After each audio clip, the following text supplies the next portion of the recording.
안녕하세요. 오늘은 작년 서울대 디자인과 합격생이 어떤 과정을 거쳐서 합격작을 만들기까지 그림 연습을 했다. 요거를 같이 좀 알아볼 건데요. 서울대가 특성상 독해력이 필요하고 전달력이 필요하기 때문에 이 학생은 일단 시험 한 장 치고 그 시험을 강평 듣고 리메이크하고 요 과정들을 좀 거쳤거든요. 그래서 처음에 그림이 어떻게 나왔고 얘를 어떤 게 부족해서 어떻게 고쳐서 얘가 나왔다. 이런 과정을 같이 한번 추적을 해서 보시면 도움이 될 것 같아요. 서울대 문제가 최근 몇 년간 계속 1, 2번으로 나눠져서 나오고 있죠. 평면, 입체가 같이 나오고 있고요. 평면 안에서도 입체 안에서도 요구하는 문제 카테고리가 조금 다르기는 해요. 이게 좀 조합이 왔다 갔다 하면서 번갈아 나오는 거라 우리 연습할 때에는 이 문제들을 좀 섞어서 연습을 했었습니다. 일단 제시물들은 블럭 나왔습니다. 제시된 소재들의 임의의 공장용 재료 A를 추가해서 결합을 의미하는 입체물을 구성하시오. 제일 처음에 풀이했었던 그림이 요거예요. 제시물들 나와 있죠. 블럭들 결합이 되어 있고요. 얘네를 결합하기 위해서 추가한 공장용 재료가 스테이플러. 문제에서 요구한 거 잘 반영하고 있기는 해요. 그런데 생각해보면 스테이플러의 원래 용도가 있잖아요. 원래 용도는 종이 여러 장을 한 번에 찝는 용도인데 그 용도랑은 좀 무관하게 활용이 되고 있죠. 안쪽 공간에 테트리스 하듯이 블럭을 그냥 쌓아 넣고 있거든요. 스테이플러가 가지고 있는 기능이 되게 명확한데 그게 활용되어 있지는 않아서 이게 좀 아쉬워요. 그래서 그거를 좀 더 반영을 해서 리메이크를 했던 그림이 이 그림입니다. 결합 구조 잘 보이죠? 블럭끼리 맞물려서 결합이 되고 있고요. 얘네를 결합시키는 과정에서 활용이 된 게 고무줄. 결합을 시키는 원리로서 좀 더 적극적인 기능을 하고 있어요. 그래서 본인이 추가한 임의의 공장용 재료가 더 물성을 활용한 상태로 논리적인 정당성을 갖춘 상태라고 생각하시면 될 것 같아요. 2번 문제가 제시된 소재들의 임의의 대상 P를 추가해서 어긋남을 시각화하시오. 시각화하시오니까 평면적으로 접근하면 되겠죠. 요거는 그림이 한 번에 잘 나와서 리메이크 없이 그대로 통과가 됐습니다. 양옆에 들어가는 면적에 결합 구조가 잘 보이고 있어요. 착착 잘 맞물려 있죠. 중앙에 들어가는 게 어긋나 있는 포인트가 있어요. 두 개를 같이 병치를 함으로써 내용적으로 대조를 시키고 있기 때문에 어긋남을 더 강조하는 효과가 있을 수 있겠죠. 화면에서의 규칙도 잘 잡혀 있기 때문에 조형적으로도 잘 계산이 되어서 정제된 화면으로 잘 만들었다고 생각이 됩니다. 3번 문제는 제시 소재들을 조합한 임의의 형태 C를 상상하고 이걸 기본 형태로 하는 건축물을 디자인하시오. 그래서 제일 처음에 나왔던 그림이 요거 식물연구소고요. 일종의 온실이라고 생각하시면 될 것 같아요. 전체 큰 뼈대 블럭 모양 결합이 되어 있죠. 하고 투명하기 때문에 햇빛이 투과가 되면서 나무들이 잘 자라고 있어요. 문제에서 요구한 조건들은 잘 갖추고 있어요. 근데 아쉬운 점은 문제에서 제일 처음에 자료로 제시한 게 블럭 형태들이잖아요. 형태적인 특징이 굉장히 뚜렷한 제시물이어서 이 형태와 기능을 결합을 시켜주면 좋겠는데 사실 이 기능에서 중요한 건 형태라기보단 투명하다는 재질감이 더 적극적인 역할을 하고 있죠. 형태와 기능을 좀 더 맞물린 상태로 리메이크가 가능하지 않을까 해서 다른 그림으로 한 장 더 만들어 봤습니다. 요거는 야생동물 보호소예요. 블럭 결합 구조 형태들 보이시죠? 요거 결합되어 있고요. 중간에 공간이 뚫려 있어서 각각의 공간에 다른 생태계에서 살 수 있는 동물들을 보호하고 있고요. 중앙에 보면 탑이 있어요. 그래서 여기에서 관찰을 했을 때 한 지점에서 관찰이 굉장히 용이한 상태가 되는 거죠. 보호하고 관찰을 하기 위해서 이 형태가 아까보다 훨씬 더 적극적인 역할을 하고 있어요. 이런 식으로 풀이를 하는 게 좀 더 문제 제시물을 고른 출제자의 출제 의도를 더 반영한 풀이라고 볼 수 있을 것 같아요. 연습했던 다른 문제 같이 하나 더 볼게요. 제시 이미지는 동그라미 3개, 꽉 차 있고, 비어 있고, 점선 들어가 있고, 그리고 제시문이 글이 좀 길어요.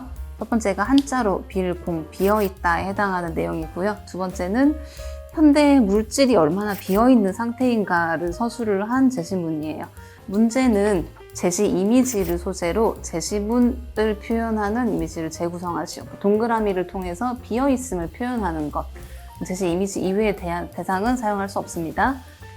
처음 나왔던 그림이 한 번에 잘 나왔어요. 그래서 이 그림은 리메이크 없이 바로 통과를 했었어요. 보시면 제시된 이미지만 활용하고 있죠? 동그라미들만 쓰고 있어요. 내용적으로는 분자나 원자 구조가 제시문에 있었거든요. 그걸 표현을 한 거예요. 중앙에 핵이 있고 사실은 주변 공간들이 다 비어 있는데 전자가 핵 주변을 돌면서 우리가 알고 있는 원자, 분자 구조를 이루고 있거든요. 그래서 그거를 내용을 잘 반영을 한 그림. 그리고 화면 규칙이나 조형적인 의도가 뚜렷하기 때문에 뭐 한 장 그림으로서도 조형미를 잘 갖추고 있는 그림이라고 생각이 되고요.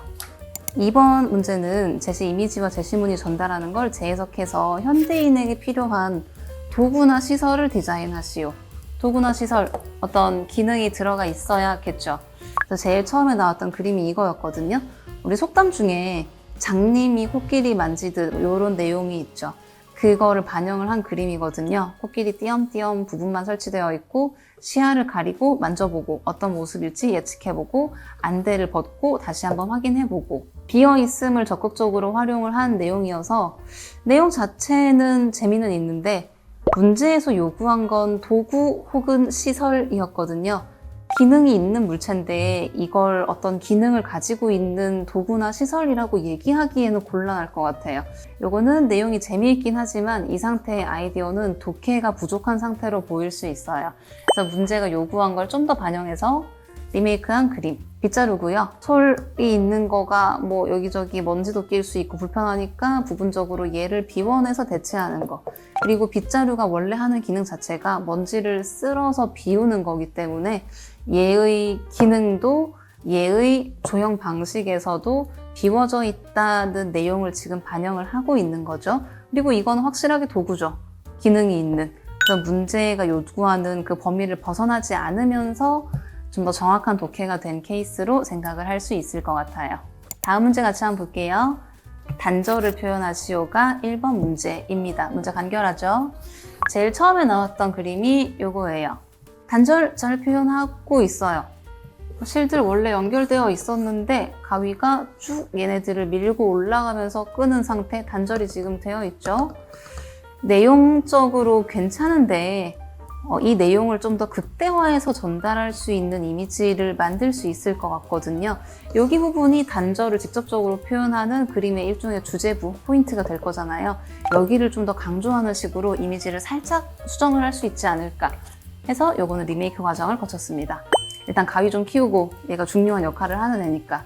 그리고 띄엄띄엄 있던 실 간격을 좁힘으로써 그러니까 상태의 변화를 표현을 하는 거죠. 보시면 요거 간격도 지금 조금 좁아졌거든요. 띄워져 있는 것보다 좁아졌을 때에는 원래는 한 줄로 붙어 있었던 건데 방금 단절됐다. 그러니까 두 상태의 변화를 표현을 하기에 좀 더 원래 상태를 암시할 수 있는 상태로 들어가는 것도 좀 더 강조될 수 있는 포인트가 됐던 것 같고요. 이번 문제가 같이 있어요. 가위와 실을 활용해서 모티프로 입체 조형물을 디자인하시오. 입체 조형물을 통해서 뭐를 표현하라는 내용은 딱히 없었기 때문에 본인이 이걸 어떻게 재해석하는지 내용을 설정하면 됩니다. 유학생이 선택한 그림의 내용은 좀 더 직선적으로 뻗어가는 단단한 가위뼈대와 유동적으로 흐를 수 있는 실의 어떤 물성 차이였거든요. 괜찮지만 더 극대화할 수 있는 상황이 있지 않을까 해서 리메이크를 했던 그림이에요. 단단하게 뻗어있는 직선적인 이미지를 위해서 가위 형태를 조금 변형을 해서 들어가고 실은 크게 곡선을 그리면서 두르고 있기도 하고 팽팽하게 감고 있기도 하고 이럴 땐 직선이 나오죠. 또 어떤 작은 구멍으로 얘가 통과를 하고 있기도 하고 두 가지 종류 제시물에 물성이 좀 더 대비를 이룰 수 있는 상태로 더 극대화를 한 그림이에요. 하고 뭐 면분할 같은 것들 생각해서 조형적으로도 좀 더 예쁘게 정제가 된 이미지라고 볼 수 있을 것 같고요. 다른 문제 같이 한번 볼게요. 문제 간결합니다. 액체, 기체, 고체를 주제로 평면을 디자인하시오. 처음 그림이 잘 나왔어요. 그래서 요거는 리메이크 없이 바로 통과. 액체 보이죠? 물 흐르고 있어요. 물결. 그리고 물방울 떨어지고 있으니까 조금 비 내리는 느낌 액체 보이고요. 밑에 쌓여져 있는 거 네모 상태 얼음이겠죠? 고체 상태, 여기에서 기화가 되면서 일종의 수증기겠죠? 기체. 그래서 얘네들이 각각 문제가 표현하라고 한 거 잘 표현하고 있고, 이 학생이 한 번 더 여기에서 내용을 넣고 싶었던 거는 같은 물질인데 상태가 변환되면서 순환되는 거니까 물질의 순환 상태를 내용으로 살짝 더 추가를 해서 넣은 거죠. 배치 상태 자체가 순환을 잘 보여줄 수 있게 들어갔기 때문에 요거는 전달력도 좋다고 보여지고요. 다음 2번 문제가 똑같은데 이거를 입체로 디자인하시오. 제일 처음에 만들었던 게 요거. 마찬가지로 얼음, 고체, 올라가면서 기체, 비 내리면서 액체. 잘 보이고 있는데 좀 더 이 순환 과정이라는 본인의 아이디어를 적극적으로 드러낼 수 있는 리메이크가 있지 않을까 해서 이것도 살짝 고쳐봤어요. 크게 뼈대 자체를 원형으로 만들면서 얘네가 계속 돌고 도는 순환 과정이다. 각각의 모양에서 물방울 같은 상태의 액체, 단단한 고체, 올라가는 뚫려 있으니까 기체. 이런 식으로 문제에서 요구한 상태들을 각각 잘 표현하고 있는 것도 있고요. 본인이 설정한 순환 구조가 좀 더 잘 보이면서 그림이 좀 더 볼거리가 있고 재밌어지죠? 다음 문제도 같이 한번 볼게요. 유명한 소설이어서 들어보셨을 거예요. 데미안의 일부 구절이에요. 그래서 이 내용을 사파로 만드는데 구상과 추상을 혼용하여 표현하시오. 제일 처음에 나왔던 그림이 요거. 귀엽죠? 병아리 같고. 문제에서 제시문 뉘앙스가 굉장히 진지했거든요.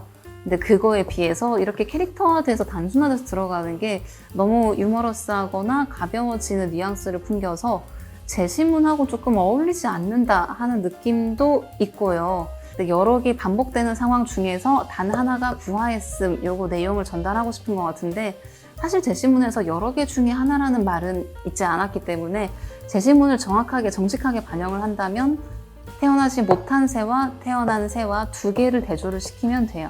그래서 이런 내용들은 제시문에서 요구하지 않은 걸 임의로 넣은 내용이어서 내용에 혼선을 줄 수 있어요. 그래서 좀 더 문제에서 요구한 독해에 초점이 어긋나지 않게 요거 두 개의 상태를 대비하는 식으로 가지치기를 좀 할 수 있겠죠. 그래서 리메이크에서 나온 그림이 요거. 구상과 추상을 쓰라고 했거든요. 여기를 나눠서 구상으로 들어가고 R 형태를 단순하게 바꿔서 추상으로 들어가고 구상과 추상이 각각 다른 내용을 전달하고 있기 때문에 왜 이 두 기법을 다르게 썼는지에 대해서도 내용적인 정당성을 갖추고 있고요. 병아리 같은 이런 캐릭터화된 형태가 없이 다 실사 표현으로 들어갔기 때문에 훨씬 이미지가 좀 진지해지죠. 가볍다는 인상을 좀 없앨 수도 있고요. 태어나서 상승하는 이미지와 태어나지 못해서 바닥에 깔려있는 이미지가 내용적으로 좀 더 대조를 이루고 있기도 하고 이런 과정을 통해서 그림이 좀 더 간결하면서도 내용 전달력은 좀 더 군더더기 없이 확실하게 이런 식으로 리메이크가 됐었습니다. 네, 이렇게 우리가 그림 예시들을 보면서 과정을 같이 한번 봤는데요. 지금 같이 보는 그림들 중에 뭐 평면 안에서는 인포도 섞여 있고 일러스트도 섞여 있고 입체 안에서도 조형물, 건축물, 제품을 제가 골고루 넣어놨거든요. 네, 이런 여러 가지 카테고리가 짝지어져서 문제가 나오는 식인데 각각의 문제에서 어떤 포인트가 필요했던 것인지 좀 나눠서 같이 과정을 보시면 도움이 될 것 같습니다.